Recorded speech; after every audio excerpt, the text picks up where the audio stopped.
সাংবাদিকদের নিয়ে অনেক ট্রল হচ্ছে। আপনার ওই যে ২-৩টা লোক যে আপনার আন্দোলন করেছিল আপনার আমিনুল ইসলাম বুলবুলের জন্য, সাংবাদিকদের এগেনস্টে, এর জন্য রিয়াসাত আজিম, নোমান ভাই এদেরকে একদম ধুয়ে দেওয়া হচ্ছে। আমি একটু বিষয়টা ক্লিয়ার করি। দেখেন, আমিনুল ইসলাম বুলবুল ভাই যখন ছিলেন, সে কি ব্যবহারটা করেছে, সে যে সাংবাদিকদের নিয়মিত অপমান করেছে, এই কারণেই কিন্তু আপনার সাংবাদিকরা কিন্তু তাদের উপর খেপেছে। আপনি সাংবাদিকদের চেতাবেন কেন? আপনি যদি সাংবাদিকদের চেতান, আপনি থাকতে পারেন না, আপনি থাকতে পারবেন না। আপনি মিডিয়াকে যদি একবার চেতিয়ে দেন, আপনি যদি মিডিয়ার এগেনস্টে গিয়ে যদি আপনি উল্টাপাল্টা কথা বলেন, আপনি সেখানে কীভাবে থাকবেন আমাকে সেটা বলেন।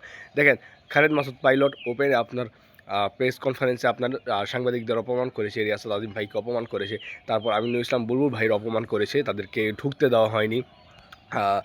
আসিফ আকবররা তারা যে নোংরামিটা করেছে সাংবাদিকদের সাথে, এখন যদি সেই সাংবাদিকরা তাদের এগেনস্টে নিউজ বানায়, তখন এখন কেন দোষ হবে? সাংবাদিকদের কারণেই আসে ক্রিকেট এত দূর। এই রিয়াসাত আজিম বলেন, আপনার বড় বড় মিডিয়া, আপনারা যা বড় বড় মিডিয়া দেখছেন, এদের জন্য আমরা ক্রিকেটটা চিনি, আমরা ক্রিকেটটা দেখি। তো এই সাংবাদিকদের কিন্তু বড় একটা ভূমিকা আছে এই ক্রিকেটটাকে জনপ্রিয় বানানোর জন্য। তারা কিন্তু ফুটবল নিয়ে এত নিউজ করে না, তারা ক্রিকেট নিয়ে যেই লেভেলের নিউজটা করে, কারণ তারা কিন্তু ফুটবল নিয়ে সেই নিউজটা করে না। তো এই হচ্ছে আপনার কথা।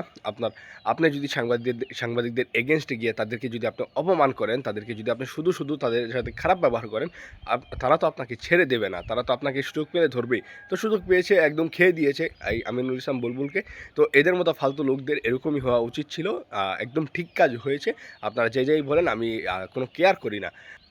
সব বিরতে একই কথা বলেছি। আমিনুল ইসলাম বুলবুল ভাইদের ভাবমূর্তি খুব খারাপ ছিল এবং তাদের যে প্রফেশনালিজম, সেটা খুবই বাজে ছিল।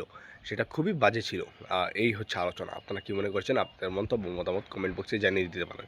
ভালো থাকবেন, সুস্থ থাকবেন। ধন্যবাদ সবাইকে।